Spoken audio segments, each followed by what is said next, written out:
आज की ये वीडियो देखने के बाद आप में से बहुत सारे लोगों को एक चीज तो क्लियर होने वाली है कि जब आप किसी एक चीज पे लगातार कंसिस्टेंसी के साथ काम करते रहते हैं तो आपको उसका रिजल्ट जरूर मिलता है। ये रही मेरी वो इनवॉइस जब मैंने अपनी पहली होस्टिंग खरीदी थी 8 जून 2020 को। मैंने सोचा मैं भी ब्लॉगिंग करूंगा, ब्लॉगिंग से पैसे कमाऊंगा, क्योंकि उस टाइम ब्लॉगिंग का काफी ज्यादा क्रेज बढ़ रहा था। काफी सारे ब्लॉगर्स अपनी जर्नी शेयर कर रहे थे, अपने बारे में बता रहे थे, काफी सारे पॉडकास्ट हो रहे थे जिसमें लोग बता रहे थे कैसे वो लोग आर्टिकल लिख के सिंपल ब्लॉगिंग की हेल्प से लाखों में कमाई कर रहे हैं। मैंने सोचा कि मैं भी इस तरीके से पैसे कमाता हूं, एटलीस्ट 20-25 हजार रुपए तक तो कमा ही लूंगा। तो फिर मैंने भी क्या किया, मैंने अपनी होस्टिंग खरीदी फटाफट से, उसके साथ ही मेरे को एक फ्री डोमेन मिला।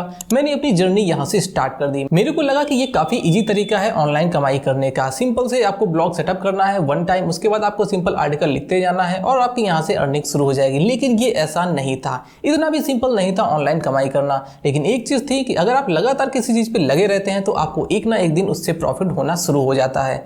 फिर मैंने क्या किया, मैंने बहुत सारे ऐसे वीडियोस देखे जहां पे लोगों ने बताया था कैसे अपना वर्डप्रेस का ब्लॉग सेटअप कर सकते हैं। काफी सारी वीडियो देखने के बाद, सीखने के बाद मैंने भी अपने ब्लॉग को सेटअप किया, वहां पे कंटेंट लिखना शुरू कर दिया। आर्टिकल लिखना मेरे लिए थोड़ा मुश्किल होता था क्योंकि मेरे को लिखना बिल्कुल भी पसंद नहीं था, लेकिन फिर भी पैसे को देख के मैंने वहां पे लिखना स्टार्ट कर दिया।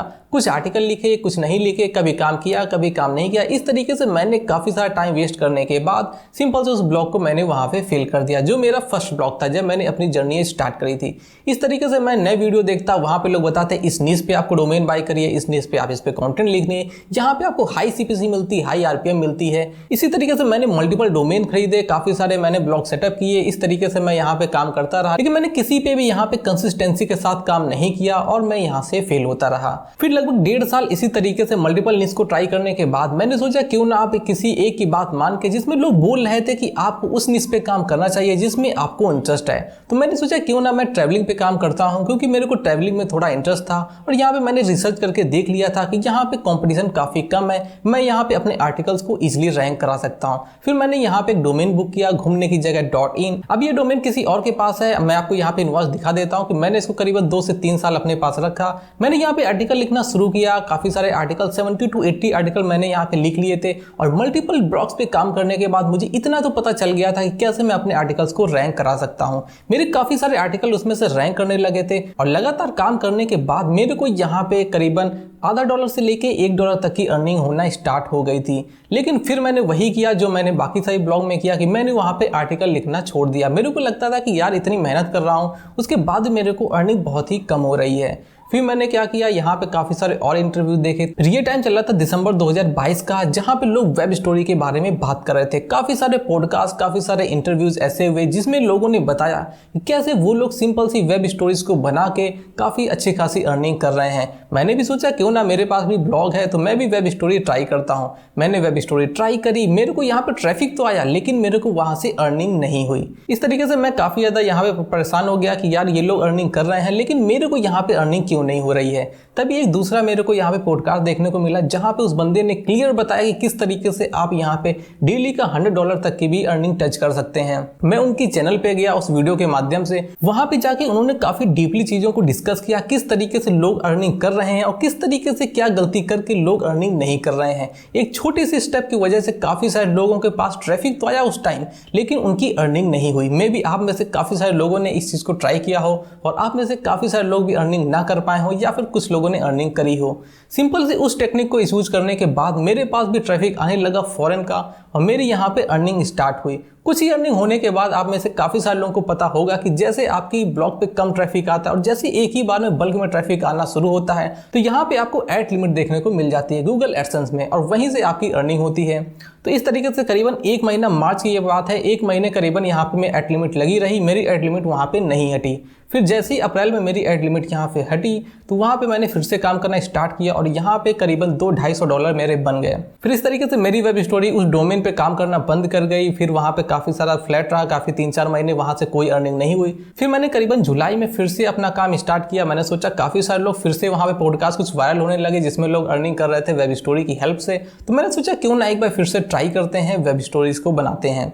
फिर मैंने क्या किया, जुलाई में ही वेब स्टोरी बनाना स्टार्ट किया। उसी के टाइम करीबन अगस्त से ही, जन्माष्टमी वाले दिन के आसपास से ही मेरी वेब स्टोरी उठना स्टार्ट हो गई और वहां से मेरी जर्नी स्टार्ट हुई कि मैंने एक एक दिन में काफी अच्छा खासा अमाउंट भी अर्निंग किया। अभी मैं आपको यहाँ पे स्क्रीन पे भी दिखाऊंगा कि इस तरीके से मैंने वहां पे अर्निंग करी। और मैं आपके साथ यहाँ पे कोई भी ऐसी फालतू की चीजें नहीं शेयर करने वाला हूँ जो मैंने खुद ना की हूँ, सिर्फ आपको यहाँ पे सिर्फ दिखा दिया हूँ। तो अभी मैं आपको अपनी अर्निंग स्क्रीन पे भी शेयर कर दूंगा किस तरीके से मैंने यहाँ पे अर्निंग करी थी।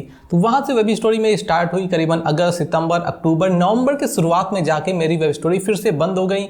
एक दो डोमेन मेरे पास थे, सब डोमेन पे काम किया, फिर वहां पे वो वेब स्टोरी नहीं चली। तो इस तरीके से मैं 3 महीने के अंदर करीबन 10 लाख रुपए की अर्निंग करी। और ये सिर्फ हो पाया पॉसिबल इसी वजह से क्योंकि मैंने एक चीज पे लगातार काम किया और उसी का फायदा हुआ कि मेरे को एक बार में ही करीबन 2-2.5 साल की मेहनत का मेरे को रिजल्ट मिल गया। एक मिडिल क्लास इंसान अगर महीने का 20-25 हज़ार रुपए भी कमा ले तो उसके लिए बहुत होता है, लेकिन जब मेरी वेब स्टोरीज चल रही थी और जब पीक पॉइंट मेरे को जो था वो करीबन एक एक दिन में मेरे को 40 से 45 हज़ार रुपए तक की अर्निंग हो रही थी। तो इस तरीके से ये वेब स्टोरी का बूम ऐसा आया कि वहाँ पे काफ़ी सारे लोगों ने काफ़ी अच्छी खासी इनकम जनरेट करी।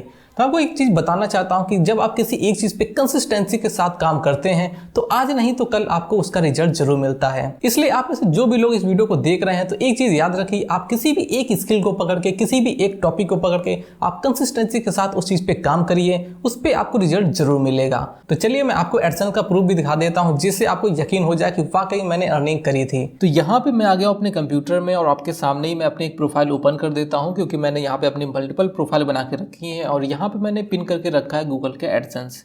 ये आपके सामने मैं ओपन करके दिखा देता हूँ और यहाँ पे अभी भी मेरे इस अकाउंट में $8.97 बैलेंस है, लेकिन जब तक ये $100 नहीं हो जाते तब तक ये पेमेंट मेरे बैंक अकाउंट में नहीं आएगी।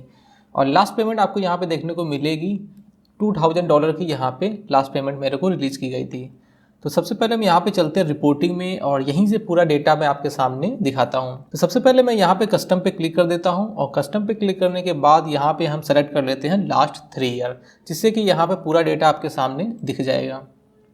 तो ये रहा वो डेटा और यहाँ पे आपको देखने को मिलेगा फुल जो यहाँ पे अर्निंग थी वेब स्टोरी से। यहाँ पे जो भी अर्निंग है वो पूरी की पूरी वेब स्टोरी से है। तो यहाँ पे आपको देखने को मिलेगा $12,755.99 यानी कि लगभग $12,750 आप यहाँ पे मान सकते हैं। इतनी अर्निंग मैंने यहाँ पे वेब स्टोरी से करी थी लगभग 3 महीनों के अंदर। तो यहाँ पे आपको देखने को मिलेगा किस तरीके से यहाँ पे स्टेट्स बढ़े हैं, फिर यहाँ पे डाउन हुए हैं और यहाँ पे करीबन फिर से मेरा वेब स्टोरी चली थी अगस्त के आसपास से, जो मैंने आपको पहले बताया था। और यहाँ पे जो हाईएस्ट यहाँ पे गया था वो गई थी मेरी करीबन $540 के आसपास एक दिन की अर्निंग। इसको मैं आपको यहाँ पे कैलकुलेट करके दिखा देता हूँ डॉलर टू INR। ये अभी का रेट है, पहले भी लगभग इतना ही रेट था, बहुत ज़्यादा टाइम नहीं हुआ है, इसलिए आपको यहाँ पे क्लियर थोड़ा सा आइडिया मिल जाएगा। तो मैं यहाँ पे इसको पेस्ट कर देता हूँ और यहाँ पे आपको देखने को मिलेगा लगभग 10,58,000 रुपये तक की यहाँ पे अर्निंग हुई थी विदिन 3 मंथ। तो इस तरीके से मैं आपको सभी को बोलना चाहता हूँ कि आप भी जो भी काम कर रहे हैं उसको कंसिस्टेंसी के साथ करते रहिए, आप भी इस तरीके से काफ़ी अच्छी खासी अर्निंग कर सकते हैं अपनी फील्ड में। तो ये रही मेरी छोटी सी जर्नी जिसमें मैंने आपको बताया किस तरीके से मेरे लगातार 2-2.5 साल काम करने के बाद जब मेरे को अर्निंग हुई तो 2-2.5 साल का कंबाइंड होकर मेरे को अर्निंग मिल गई। तो इस तरीके से काम होता है कि जब आप किसी एक चीज़ पे कंसिस्टेंसी के साथ काम करते हैं तो आपको सूद समेत उस चीज़ का फायदा मिलता है। तो कुछ ऐसा ही होगा आपके अपने साथ अगर आप किसी एक चीज़ पर लगातार कंसिस्टेंसी के साथ काम करते रहते हैं। तो मेरी बेस्ट विश आप सभी के साथ हैं। आप में से जो भी लोग कुछ अच्छा कर रहे हैं तो करते रहिए, आपको एक ना एक दिन रिजल्ट जरूर मिलेगा। अपनी गलतियों को एनालाइज करिए, साथ ही में उसको इंप्रूवमेंट करते रहिए ताकि आपको जल्दी से जल्दी बेस्ट रिजल्ट्स मिल सकें। तो मिलते हैं नेक्स्ट वीडियो में ऐसी धमाकेदार वीडियो के साथ, तब तक के लिए bye bye and take care.